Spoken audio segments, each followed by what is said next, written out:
Air transit airline की flight 236 Toronto से Lisbon की तरफ जा रही थी। ये आधी रात का समा था और जहाज अटलांटिक ओशन के बीचों बीच 39,000 फीट के एल्टीट्यूड पे क्रूज कर रहा था। ये सिचुएशन पायलट्स रोज फेस करते हैं और इसमें कुछ भी एबनॉर्मल जैसा नहीं था। पर जहाज में एक चीज ऐसी थी जो चंद लम्हों में ही सारी सिचुएशन को बदलने वाली थी। यहाँ आपको बताते चलें कि अटलांटिक ओशन के ऊपर 39,000 फीट के एल्टीट्यूड से भी दूर दूर तक जमीन नजर नहीं आती। वहाँ कैप्टन को अचानक मालूम पड़ा कि जहाज का फ्यूल अब खत्म होने वाला है। ये दोनों पायलट्स के लिए एक बहुत ही खौफनाक सिचुएशन थी, क्योंकि अटलांटिक ओशन के ऊपर फ्यूल खत्म होने का सिर्फ एक ही मतलब है और वो है मौत। ज़ेम टीवी की वीडियोस में एक बार फिर से खुशामदीद। नाजरीन, ये वाकया पेश आया था 23 अगस्त 2001 को टोरंटो पियर्सन एयरपोर्ट पे एयर ट्रांजिट एयरलाइन के एयरबस A330 को टोरंटो से लिस्बन जाने के लिए प्रिपेयर किया जा रहा था। ये 7 घंटे की नॉन स्टॉप फ्लाइट होने वाली थी और इसीलिए इसमें 48 मीट्रिक टन फ्यूल डाला गया और प्रिपरेशन के बाद इसमें बोर्डिंग का अमल शुरू कर दिया गया। इस वक्त लोकल टाइम के हिसाब से रात के 9 बज रहे थे। फ्लाइट 236 में 293 पैसेंजर्स और 2 पायलट समेत 13 क्रू मेंबर्स सवार हो गए। Flight captain 48 years old Robert Piche थे, जिनको 16,000 आवर्स का फ्लाइट एक्सपीरियंस था। फर्स्ट ऑफिसर 28 साला डर्क डीगर थे और इनके पास भी 5,000 घंटों का एक्सपीरियंस था, जिसमें से 400 घंटे इन्होंने यही जहाज एयरबस A330 फ्लाई किया था। जहाज की बात की जाए तो ये उस वक्त का state of the art Airbus का A330 मॉडल था, जो सिर्फ 2 ही साल पुराना था। कुल मिलाकर बात यह है कि ना ही पायलट्स के एक्सपीरियंस में कोई कमी थी और ना ही जहाज में किसी किस्म का कोई फॉल्ट था। तमाम फ्लाइट चेक्स कंप्लीट करने के बाद पायलट्स फ्लाइट 236 को रनवे तक लेके गए और ATC की परमिशन से इन्होंने जहाज को टेक ऑफ कर दिया। टेक ऑफ के बाद पायलट ने जहाज का रुख अटलांटिक ओशन के उस पार लिस्बन की जानिब किया। चंद ही मिनटों में जहाज अपने क्रूजिंग एल्टीट्यूड 39,000 फीट तक जा पहुंचा।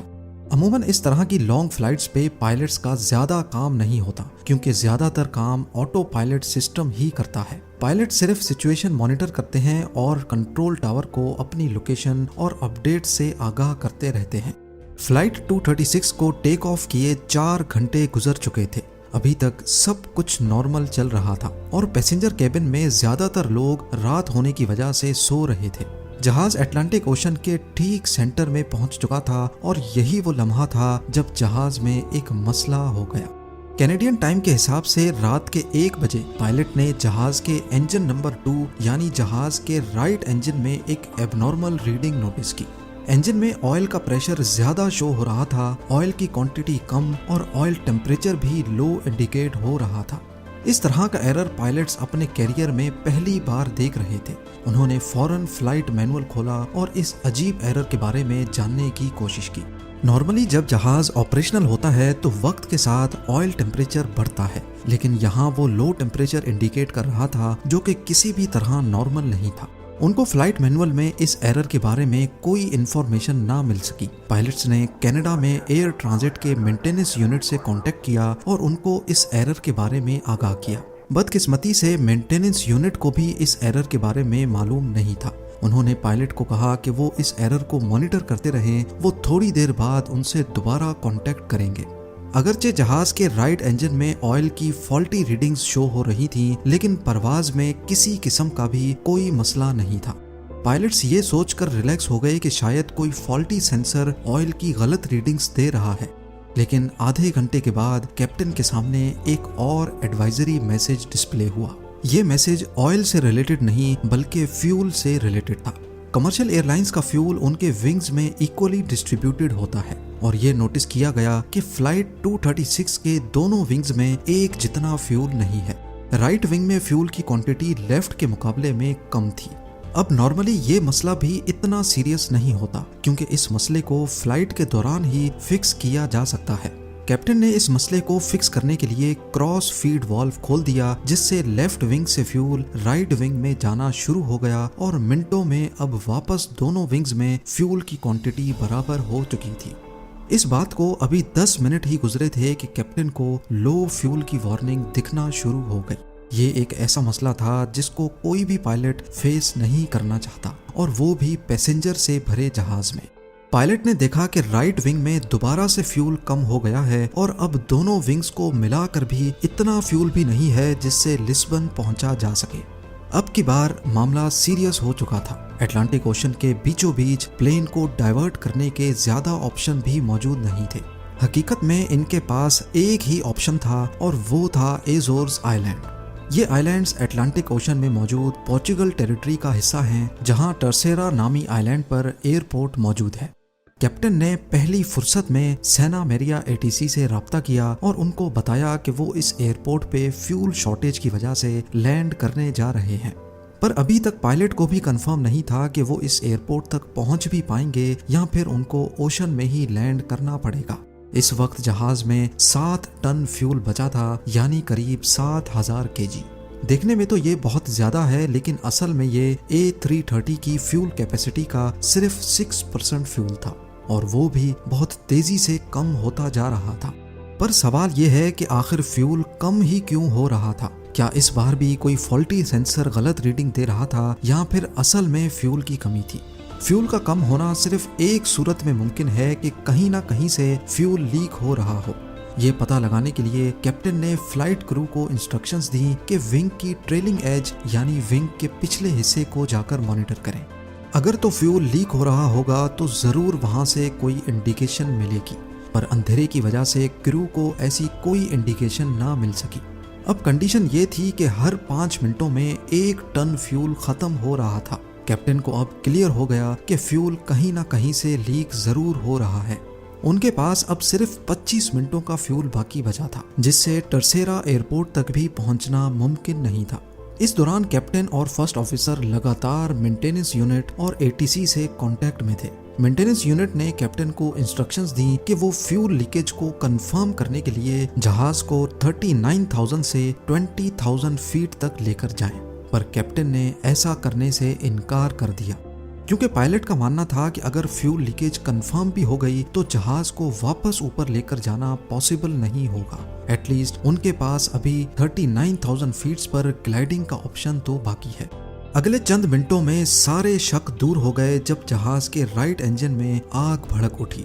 ये देखकर जहाज में अफरा तफरी मच गई और पैसेंजर्स जो अभी तक सुकून की नींद सो रहे थे, उनके सुकून को खौफ के बादलों ने ढक दिया। जहाज में अब 4.5 टन फ्यूल और सिर्फ एक इंजन बचा था। इस एक इंजन पे जहाज का क्रूज करना पॉसिबल नहीं था, लिहाजा अब आहिस्ता आहिस्ता एल्टीट्यूड कम होना शुरू हो गया। दूसरी तरफ टर्सेरा एयरपोर्ट पे इमरजेंसी नाफिज हो गई। फायर ट्रक्स और इमरजेंसी क्रू ने हर तरह की सिचुएशन से निपटने के लिए अपनी तैयारियां शुरू कर दी। जहाज जो कि टर्सेरा एयरपोर्ट से अभी भी 240 किलोमीटर दूर था, उसमें अब सिर्फ 600 केजी का फ्यूल बचा था। इतने में वही हुआ जिसका डर लगा हुआ था।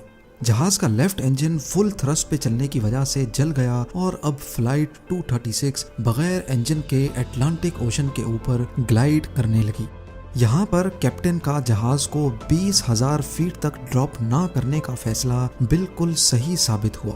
दोनों इंजन बंद होने की वजह से अब जहाज के अंदर अंधेरा छा गया, क्योंकि इंजन की वजह से ही जहाज का इलेक्ट्रिकल सिस्टम भी चलता है। खुशकिस्मती से जहाज का ऑटोमेटिक टरबाइन बाहर निकल आया, जो कि एयर स्पीड से सिर्फ इतनी इलेक्ट्रिसिटी जनरेट करता है जिससे कॉकपिट के इम्पोर्टेंट इक्विपमेंट्स चल सके। अब टर्सेरा एयरपोर्ट 120 किलोमीटर दूर था। जहाज 30,000 फीट तक नीचे आ गया था और कैप्टन को यह डिस्टेंस सिर्फ ग्लाइड करके पार करना था। पैसेंजर केबिन में अंधेरा और पिन ड्रॉप साइलेंस ने एक खौफ का समा बनाए रखा था, ऐसी खामोशी जो शायद किसी आफत का इशारा दे रही थी। वर्स्ट केस ये था कि अगर जहाज एयरपोर्ट तक ना पहुंच पाया तो उसको ओशन में ही लैंड कराना पड़ेगा। इसी वजह से क्रू ने पैसेंजर्स को पानी में लैंडिंग के हवाले से प्रिपेयर करना शुरू कर दिया। ओशन में लैंडिंग हर तरह से खतरनाक होती है, क्योंकि अगर तो पैसेंजर इम्पैक्ट से बच भी गए तो पानी में डूब सकते हैं, और अगर पानी में नहीं डूबे तो ठंडे पानी की वजह से हाइपोथर्मिया से मर सकते हैं। अब नॉर्मली बगैर इंजन के पैसेंजर प्लेन को ग्लाइड करना बहुत मुश्किल होता है। सब कुछ प्लेन के पिच कंट्रोल पे डिपेंडेंट था, जिसको पायलट मैनुअली स्टिक से कंट्रोल कर रहे थे। जहाज का एल्टीट्यूड 2000 फीट पर मिनट के हिसाब से ड्रॉप हो रहा था, यानी अगले 15 मिनटों में या तो जहाज एयरपोर्ट पर पहुंचेगा या फिर ओशन में।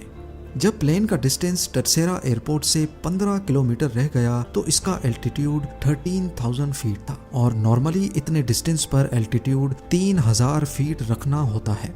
अब अगर तो पायलट ने नोज डाइव करके अपना एल्टीट्यूड कम किया तो प्लेन की स्पीड बहुत तेज हो जाएगी और इस सिचुएशन में क्रैश लैंडिंग के इम्कान बहुत ज्यादा होते हैं।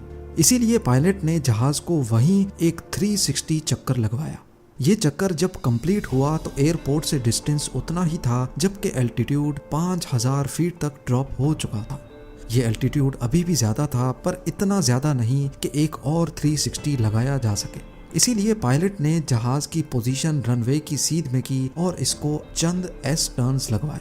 एस टर्न्स की वजह से जहाज का रनवे से डिस्टेंस मजीद बढ़ गया और उसको एल्टीट्यूड कम करने का मजीद टाइम मिल गया। नॉर्मल हालात में लैंडिंग के वक्त फ्लैप्स ओपन रखे जाते हैं जिससे ड्रैग पैदा होता है और इंजन थ्रस्ट बढ़ा दिया जाता है जिससे प्लेन की नोज ऊपर हो जाती है। पर फ्लाइट 236 के पास इंजन थ्रस्ट तो था नहीं, इसीलिए ये लैंडिंग नॉर्मल लैंडिंग से बहुत अलग और बहुत खतरनाक भी थी। पायलट के पास प्लेन को लैंड करने का सिर्फ एक ही चांस था, या तो आर या तो पार। आखिरकार प्लेन एक जोर के झटके से रनवे पर लगा और 12 में से 8 टायर्स बर्स्ट हो गए। प्लेन को रोकने में थोड़ी मुश्किल तो जरूर पेश आई, लेकिन फाइनली वो स्किड करता रुक ही गया। प्लेन रुकते ही उसके लैंडिंग गियर में आग भड़क उठी जिस पर एयरपोर्ट क्रू ने फौरन काबू पा लिया।